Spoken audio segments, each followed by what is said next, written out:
দিয়া নামের এক মেয়ে রেল লাইনের উপর দাঁড়িয়ে মৃত্যুর জন্য অপেক্ষা করছিল, নিঃশব্দ, একা। আসলে কলেজে পড়াকালীন তার মন পড়ে যায় এক ছেলের দিকে। নাম ছিল রোহিত। ধীরে ধীরে রোহিত হয়ে ওঠে দিয়ার স্বপ্নের মানুষ, তার ভবিষ্যতের জীবনসঙ্গী। কিন্তু একটা সমস্যা ছিল, দিয়া কখনোই সাহস করে রোহিতের সঙ্গে কথা বলতে পারত না। তাই দূর থেকেই চুপচাপ তাকে দেখত, ভাবনায় ভাসত। একদিন সে দেখে কয়েকজন মেয়ে রোহিতের আঁকা ছবি দেখে প্রশংসায় মেতে উঠেছে। দিয়া ভেতরে ভেতরে ঈর্ষান্বিত হয়ে পড়ে। হঠাৎ সে রোহিতের আঁকা একটি স্কেচ বোর্ড থেকে খুলে নিজের কাছে রেখে দেয়। পরদিন দিয়া অনেক সাহস করে রোহিতের সঙ্গে কথা বলার চেষ্টা করে, কিন্তু রোহিতকে সামনাসামনি দেখেই তার কণ্ঠ আটকে যায়। তারপর মনে পড়ে সেই স্কেচ তো তার কাছেই আছে, ব্যাস এটিই হতে পারে কথা বলার একটা অজুহাত। পরদিন দিয়া অনেকক্ষণ রোহিতের অপেক্ষায় দাঁড়িয়ে থাকে, যেন তাকে স্কেচটি ফিরিয়ে দিতে পারে, কিন্তু রোহিত তো আসে না। অবশেষে সে তার এক ক্লাসমেটকে গিয়ে জানায়, আমি রোহিতকে তার স্কেচ ফিরিয়ে দিতে যাচ্ছি, কিন্তু কোথাও ওকে দেখা যাচ্ছে না। সেই মেয়েটি তখন জানায় রোহিত কলেজ ছেড়ে দিয়েছে, তার ইঞ্জিনিয়ারিং শেষ হয়ে গিয়েছে, আর সে কোরিয়াতে একটা চাকরি পেয়ে গেছে। তাই হুট করে সে সবকিছু ছেড়ে চলে গেছে। এই খবর শুনে দিয়ার ভেতরটা একেবারে ভেঙে পড়ে। তার স্বপ্নটা যেন এক মুহূর্তে ছাই হয়ে যায়। ধীরে ধীরে সে এক বিষণ্ণ জীবনের দিকে এগিয়ে যায়। 3 বছর কেটে যায়। এখন দিয়া মুম্বাইতে থাকে। একদিন লিফটে করে নিজের ফ্ল্যাটে ফিরছিল,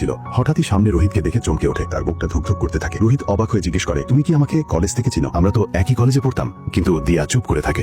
রোহিত এখন দিয়ার ঠিক সামনের ফ্ল্যাটই থাকে। এই কাছাকাছি থাকার সুবাদে ধীরে ধীরে তাদের মধ্যে বন্ধুত্ব গড়ে ওঠে, আর তারা একসঙ্গে সময় কাটাতে শুরু করে। একদিন দিয়া বাড়ি ফিরে দেখে তার ফ্ল্যাটের দরজার সামনে কিছু একটা রাখা আছে। কৌতূহল নিয়ে সে সেটা খুলে দেখে আর অবাক হয়ে যায়। সেটা ছিল এক স্কেচ, ঠিক তারই মুখ, আর নিচে লেখা, আমি তোমাকে কলেজের সময় থেকেই ভালোবাসি, কিন্তু কোনোদিন বলতে পারিনি। রোহিত এই চিঠি পড়েই সব পরিষ্কার হয়ে যায়। তাদের দুজনেরই মন অনেক আগেই একে অপরের জন্য জায়গা করে নিয়েছিল, শুধু কেউ কোনোদিন বলার সাহস পায়নি। রোহিত আর দিয়া বিয়ের পরিকল্পনা করতে করতে সিনেমা দেখে বাড়ি ফিরছিল, কিন্তু হঠাৎ করে সবকিছু থেমে যায়। রাস্তায় এক ভয়াবহ অ্যাক্সিডেন্ট হয়ে যায়। কিছু মানুষ তাদের পড়ে থাকতে দেখে হাসপাতালে নিয়ে যায়। হাসপাতালে দিয়া ভয়ে কাঁপতে কাঁপতে রোহিতের খোঁজ করে। রোহিত হাসপাতালে আসার আগেই মারা গেছে। এই কথা শুনে দিয়ার জগৎ যেন ভেঙে পড়ে। সব আশা, সব স্বপ্ন এক মুহূর্তে শেষ হয়ে যায়। দিয়া গভীর বিষাদে ডুবে যায়। তার বাবা বুঝতে পারেন এই শহর তার মেয়ের জন্য আর নয়, তাই মেয়েকে নিজের বোনের বাড়ি অর্থাৎ দিয়ার ফুফাতো খালার কাছে পাঠিয়ে দেন, যেন দিয়া এই কষ্ট কিছুটা ভুলে যেতে পারে। কিন্তু দিয়া তো ভুলতে পারে না। রোহিতকে একদিন সিদ্ধান্ত নেয় সবকিছুর ইতি টানবে। গিয়ে দাঁড়ায় রেল লাইনের উপর।